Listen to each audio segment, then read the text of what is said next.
Nous sommes ici parce que vous avez une demande très spéciale de notre population. On veut parler de maisons d'accueil. Nous savons que nous en avons besoin. C'est un besoin réel de la communauté, surtout quand ça vient à nos enfants autochtones. Vous recherchez des familles.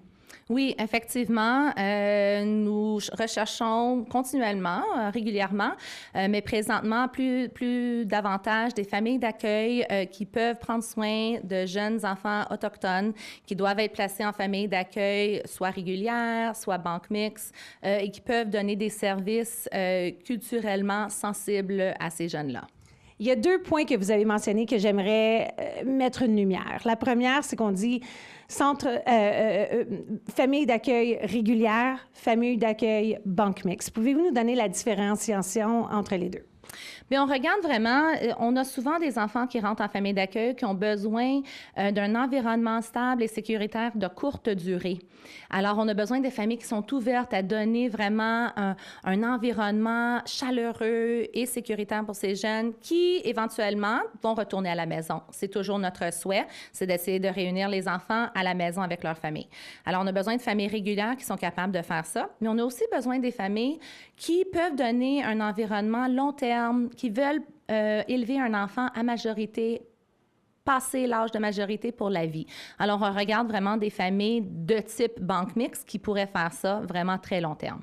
Et là, le deuxième terme que vous avez mentionné, que je trouve qui est très important, c'est que vous avez dit on a besoin de familles qui sont culturellement appropriées pour ces enfants autochtones. Expliquez un peu c'est quoi une maison qui est culturelle. Bien, on regarde, c'est sûr qu'à Montréal, ici, on est très loin des communautés autochtones. Alors, on n'a pas toujours le luxe, si vous voulez, d'avoir des familles complètement un match parfait. Par contre, on essaie de trouver des familles d'accueil qui ont une affinité, qui ont une connexion, qui ont un intérêt, qui ont une passion, qui connaissent un peu la communauté, qui sont capables de donner des services culturellement sensibles parce que les enfants vont être élevés dans un environnement où on veut promouvoir leur développement d'identité positif. Alors, on a besoin des gens qui ont certaines connaissances, une ouverture d'esprit, une motivation à se développer eux-mêmes pour pouvoir bien répondre à ces enfants-là. Et on parle aussi de maisons positives. Quand on pense aux enfants autochtones, plusieurs viennent du Nord, plusieurs, leur langue principale serait l'Inuktitut ou l'anglais. Donc, à Batcha, c'est les familles anglophones dont vous avez besoin ou des familles qui disent que dans leur maison, c'est principalement le fonctionnement se fait en anglais. Oui, effectivement, le Centre jeunesse Batcha, c'est vraiment, on dessert la population anglophone sur l'île de Montréal. Alors, on cherche des familles d'accueil qui fonctionnent principalement en anglais. C'est sûr qu'on a un couple, on a une personne unique ou quelqu'un qui parle les 2 langues, le français et l'anglais ou autre, il n'y a pas de problème, en autant que la famille fonctionne en anglais.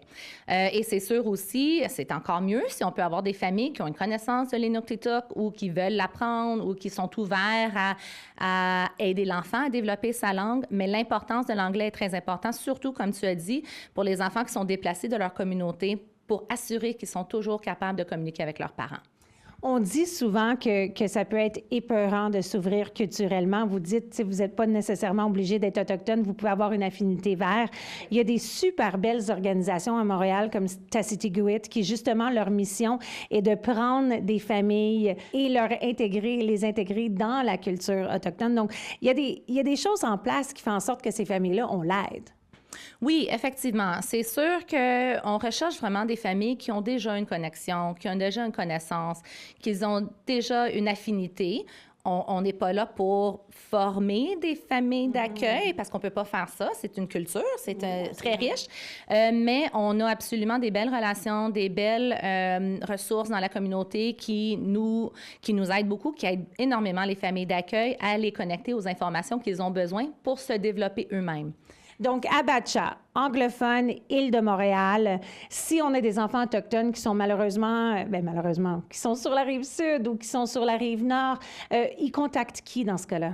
Bien, il y a des centres jeunesse dans tous les territoires dans la province de Québec, si tu veux. Alors, ils vont connecter directement leur centre jeunesse. OK.